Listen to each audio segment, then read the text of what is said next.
Peur des araignées, peur des chiens, peur des loups, peur des oiseaux. Peur de la foule, peur d'être kidnappé, peur d'être agressé, peur d'être violé. Peur de ne pas être une bonne personne, peur de ne pas être satisfaisant, peur d'être injuste, peur d'être fou. Peur d'être abandonné, peur d'être malmené, peur d'être trompé, peur d'être rabaissé. Peur du vide, peur de l'ennui, peur de la séparation, peur de la mort, peur d'avoir peur. Bienvenue sur la chaîne Ma Psy en ligne chez moi. Je suis Émilie, je suis psychologue et dans ce podcast, je voulais aborder avec vous cette question ô combien existentielle.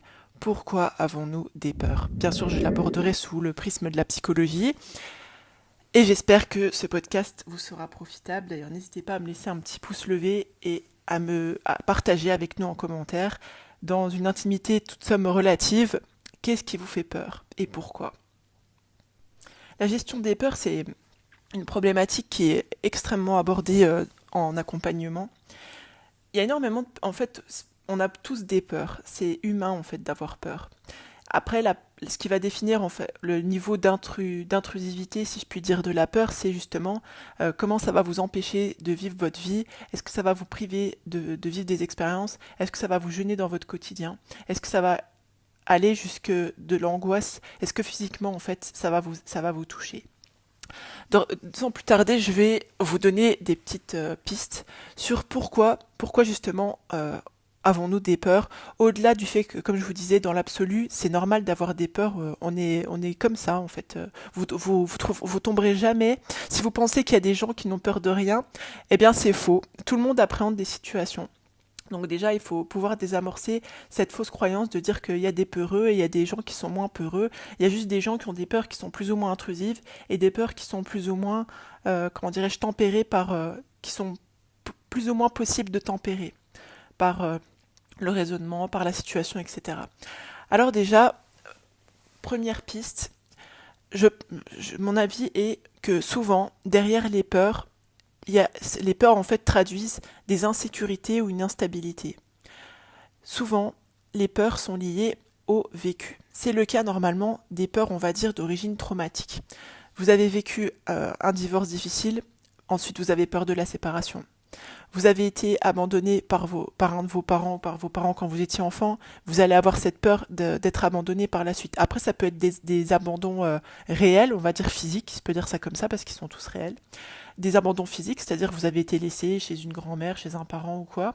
Ou alors c'est un abandon psychico-émotionnel, c'est-à-dire que vous avez une mère par exemple qui était dépressive, elle n'arrivait pas à s'occuper de vous, elle avait un regard absent, et ben elle sera là physiquement, mais elle s'occupait pas vraiment de vous. Ou alors vous aviez un père qui était pas affectueux, et du coup sur le plan de l'amour vous vous êtes senti abandonné. Donc ça peut nourrir après une peur de l'abandon. Il y a des peurs également, là je vous ai cité deux exemples, il y a des peurs qui nous ont été transmises. Par exemple, vous avez une peur complètement irraisonnée des chats ou des insectes. C'est-à-dire que vous savez pas pourquoi vous avez peur des chats, vous avez peur qu'ils vous sautent dessus alors que vous avez jamais été entre guillemets agressé par un chat. Mais si quand vous aviez 1 an, 2 ans, 3 ans, à chaque fois qu'il y a un chat qui passait, qui traversait la rue, votre mère hurlait ou votre sœur ou votre frère criait, bah on vous a transmis l'idée que bah, un chat ça fait peur ou un insecte ça fait peur. Du coup, sont plus des peurs qui vous ont été transmises. Ou alors vous avez une peur comme ça d'être kidnappé, parce que vous aviez votre nounou qui s'occupait beaucoup de vous, qui était hyper surprotectrice, qui vous disait tout le temps attention, tu pourrais te faire enlever, etc. Vous voyez, c'est une peur qui vous a également été transmise parce qu'il y a quelqu'un dans votre entourage qui avait cette crainte-là.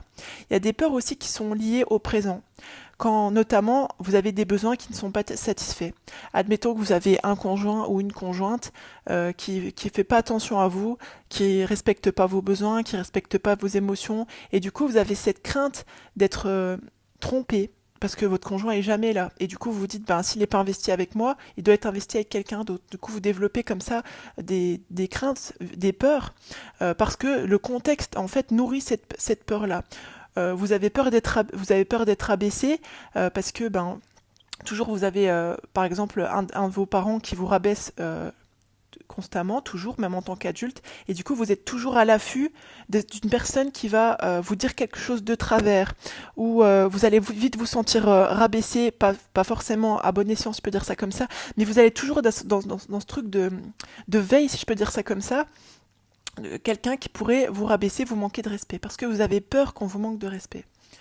Il y a aussi des craintes qui trahissent, des peurs qui trahissent, des culpabilités par rapport à des situations. Alors c'est notamment le cas de la peur de la mort. Souvent quand on a peur de la mort, derrière quand on creuse avec les personnes, il y a de la culpabilité.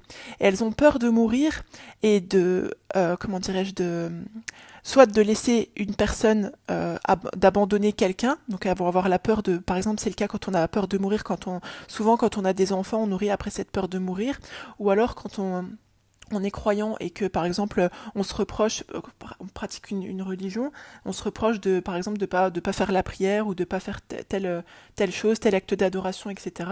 Et du coup on s'en veut et on a peur de mourir et de payer entre guillemets de la responsabilité du fait de ne pas être tranquille avec sa conscience, si je peux dire ça comme ça. Il y a des peurs aussi qui sont liées à l'image de soi. Quand on ne se sent pas ou on ne se sent plus capable de gérer une situation. Quand on a été par exemple trompé et qu'on a peur comment dirais-je, on a peur à nouveau d'être trompé et de pas pouvoir encaisser en fait une nouvelle tromperie. Où on a déjà vécu un divorce, où on a vécu une séparation et on se dit c'était tellement douloureux, je pourrais jamais revivre quelque chose comme ça. Et du coup on se prend à appréhender chaque situation, chaque signe qui pourrait nous amener vers cette crainte-là. Parce que c'est lié à l'image de soi quand on se sent pas plus capable en fait, plus ou pas capable de gérer, comme je vous disais, une situation. Il y a cette peur du futur. Alors la peur du futur, ça se traduit bien sûr par de l'anxiété ou de l'angoisse. Donc là, ça va être la peur du peu petit, ça va être la peur d'être en retard, de louper un bus. Enfin, vous voyez, ça va être des petites choses comme ça quotidiennes. Mais ça peut être aussi la peur de ne jamais se marier, la peur de ne jamais avoir d'enfants, et c'est des choses qui vont vous prendre au ventre, etc., qui vont se transformer, qui vont être très intrusives, parce que ça vous renvoie souvent d'ailleurs à des peurs plus profondes. Et puis, concernant la peur du futur, il y a celle, je pense, la peur qui est poussée à son paroxysme, c'est la peur d'avoir peur. C'est-à-dire que ça a été tellement difficile pour vous d'être dans une situation d'anxiété, d'angoisse, que vous appréhendez après d'être à nouveau dans ces situations-là. C'est le cas quand on a vécu des crises de spasmophilie ou des crises d'angoisse, et du coup on a peur d'être à nouveau dans cette peur. Et ça, c'est vraiment la peur d'avoir peur. C'est une des peurs les plus subtile, si je peux dire ça comme ça. Et puis il y a aussi cette peur vis-à-vis du futur.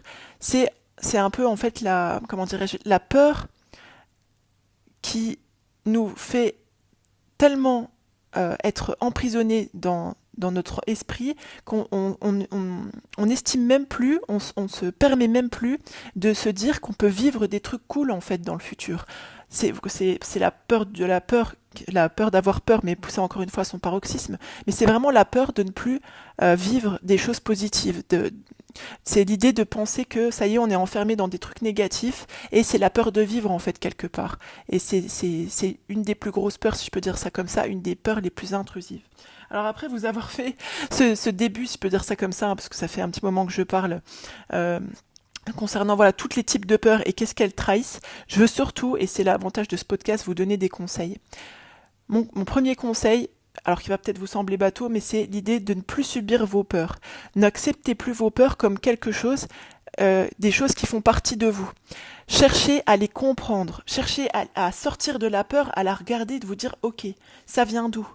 Et ça va vous servir à quoi en fait d'essayer de comprendre cette peur-là ? Ça va chercher à comprendre. L'idée, ça va être d'anticiper cette insécurité, cette instabilité, ce besoin qui n'est pas satisfait, ce travail de réconciliation que vous avez besoin de faire avec vous ou avec quelqu'un d'autre ou carrément avec votre destin. L'idée, vous voyez, c'est vraiment comme je vous disais, première étape. Ne subissez plus vos peurs. Deuxième étape. Décidez-vous à vous extraire de la peur. Vous n'êtes pas la peur, elle ne fait pas partie de vous. Regardez-la de l'extérieur et essayez de la comprendre. Mon autre conseil, c'est de lâcher prise. Réconciliez-vous avec votre capacité à faire face aux choses. Réconciliez-vous avec le fait que l'expérience, la vie demain, les autres, le temps, la vie après la mort, les épreuves, ça peut ça peut, et c'est sûr en fait, ça vous apporte des choses, ça vous nourrit, ça vous fait grandir, ça vous fait évoluer en tant qu'être humain. Vous voyez, la peur, c'est légitime, si je peux dire, tout être humain en fait a des peurs, mais les peurs que nous avons, elles nous disent des choses sur notre être, sur nos besoins, sur la vie qu'on a besoin de mener. Voilà, j'espère que ce podcast va vous être utile. N'hésitez pas à le partager si vous pensez d'ailleurs que ça puisse être utile à des gens de votre entourage. Hein. C'est le but de ce podcast, hein, d'apporter la plus-value aux personnes, de ces podcasts, pardon. Sachez également que j'ai mis au point 2 programmes qui sont gratuits pour vous aider à travailler sur votre estime personnelle ou faire un travail de développement personnel, comme on dit. Alors le premier, c'est un programme alors là, qui est plus attrait à la psychologie de manière générale. C'est un programme quasi quotidien par mail qui s'appelle Comprendre la psychologie, les émotions, la pensée et le comportement humain. Vous avez le lien en barre d'infos. Et le deuxième programme, c'est un programme audio qui s'appelle Les 3 secrets du travail sur soi réussi, où je vous propose 3 stratégies pour pouvoir faire un travail sur vous qui est efficace, hein, sinon ça n'aurait pas d'intérêt, mais surtout qui est durable dans le temps et qui respecte vos valeurs. Voilà. Je vous dis à bientôt pour un prochain podcast et d'ici là, pensez bien que vous êtes la première personne à bénéficier du crédit que vous accordez à votre existence. Bye bye!